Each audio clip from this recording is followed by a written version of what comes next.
नमस्कार।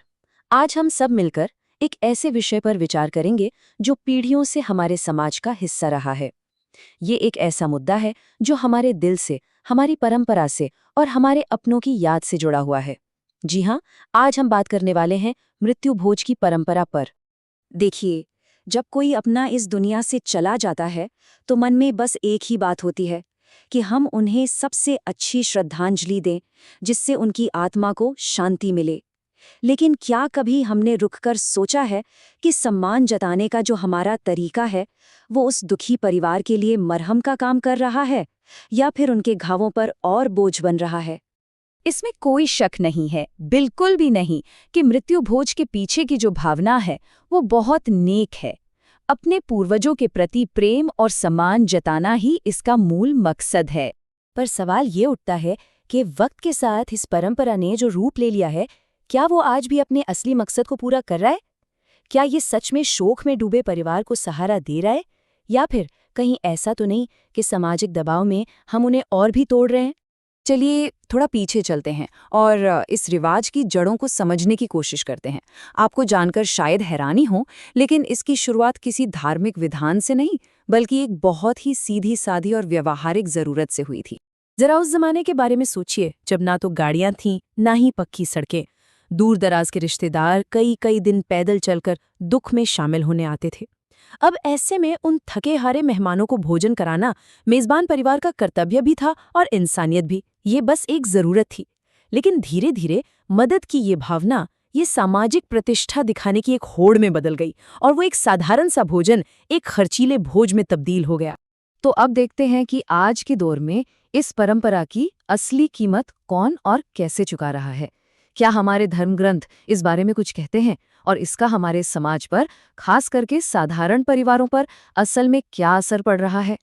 जैन मुनि तरुण सागर जी के ये शब्द, हाँ, सुनने में बहुत कठोर लग सकते हैं, पर वो हमें उस कड़वी सच्चाई का सामना करने को कह रहे हैं जिसे हम अक्सर अनदेखा कर देते हैं। सोचिए, जब एक गरीब परिवार कर्ज के बोझ तले दबकर ये भोज करता है, तो क्या ये उसके साथ एक क्रूर मजाक जैसा नहीं है? आप जानकर हैरान होंगे कि हमारे शास्त्रों में कहीं भी मृत्यु भोज का विधान है ही नहीं। सच तो ये है कि ये उस परिवार को आर्थिक रूप से तोड़ देता है जिस पर पहले ही दुख का इतना बड़ा पहाड़ टूटा है।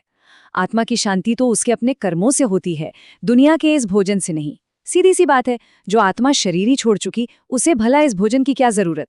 ये एक सोचने वाली बात है। तो देखिए, एक तरफ तो ये आम धारणा है कि भोज कराने से हमारे प्रियजन की आत्मा को शांति और मुक्ति मिलेगी। लेकिन अगर हम शास्त्र और विवेक की कसौटी पर देखें, तो सच्चाई ये है कि आत्मा की गति तो उसके कर्म तय करते हैं। हमारा धर्म हमें दुखी परिवार को सहारा देना सिखाता है, उन पर और बोझ डालना नहीं। जरा इस चार्ट को ध्यान से देखिए।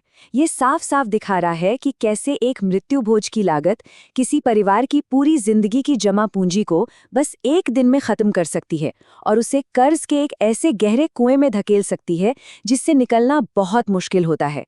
मतलब, जिस वक्त उन्हें सहारे की सबसे ज्यादा जरूरत होती है, उसी वक्त समाज उन पर एक ऐसा बोझ डाल देता है जिससे शायद उनकी आने वाली पीढ़ी भी न उभर पाए।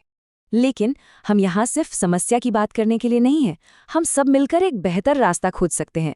चलिए अब देखते हैं कि हम अपने प्रियजनों को और भी सार्थक तरीके से और भी अच्छे ढंग से कैसे याद कर सकते हैं। ये सबसे ज़रूरी सवाल है। अगर हम इस खर्चीली परंपरा से आगे बढ़ना चाहते हैं, तो हमारे पास अपने प्रियजनों की याद को जिंदा रखने के लिए और साथ ही साथ समाज की भलाई करने के लिए कौन-कौन से रास्ते हैं। जरा सोचकर देखिए, उस एक दिन के भोज के खर्च से कितना कुछ अच्छा हो सकता है। किसी गरीब बच्चे की साल भर की पढ़ाई का जिम्मा उठाया जा सकता है, गांव में एक प्याऊ बन सकता है, या उनकी याद में लगाए गए पेड़ सालों साल तक आने जाने वालों को छाया और फल देंगे। ये होगी सच्ची श्रद्धांजलि, एक ऐसी विरासत जो हमेशा जिंदा रहेगी। मैं आपको हमारे ही पास के एक गांव की सच्ची कहानी बताता हूँ। शर्मा जी के परिवार ने अपने पिता के देहांत के बाद मृत्यु भोज पर लाखों रुपए खर्च करने की बजाय उन पैसों से प्रेम नारायण शर्मा छात्रवृत्ति की शुरुआत की। आज उस स्कॉलरशिप की मदद से गांव की एक बेटी कॉलेज में पढ़ रही है। अब आप ही बताइए, एक दिन में खत्म हो जाने वाले भोजन से बड़ा पुण्य है ये, या किसी की जिंदगी संवारना? तो अब सवाल ये है कि ये जो बदलाव है, इसे हम अपनी जमीन पर, अपने समाज में लाएं कैसे? कैसे हम अपने माता पिता के नाम पर एक ऐसी विरासत खड़ी करें जो न सिर्फ समाज के काम आए बल्कि उनकी याद को भी हमेशा रोशन रखे? ये बात गांठ बांधने वाली है दोस्तों। असली सम्मान और सेवा तो माता पिता के जीते जी उनकी देखभाल करने में है। उनके जाने के बाद दुनिया को दिखाने के लिए किया गया खर्च तो असल में व्यर्थ ही है। देखिए, ये बदलाव हमारे युवा साथी ही ला सकते हैं। शुरुआत अपने घर से करिए, अपने परिवार से प्यार और सम्मान के साथ बात करके करें।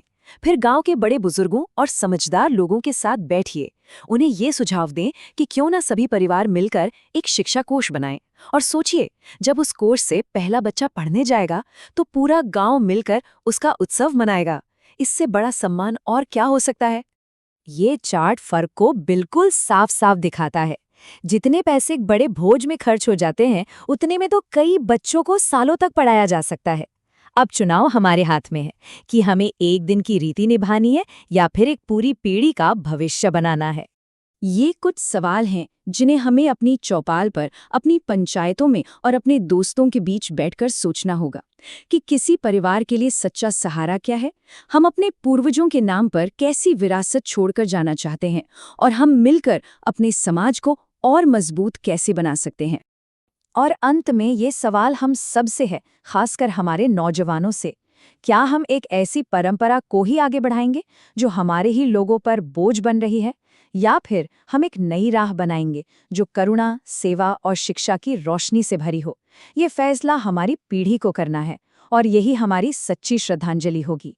धन्यवाद।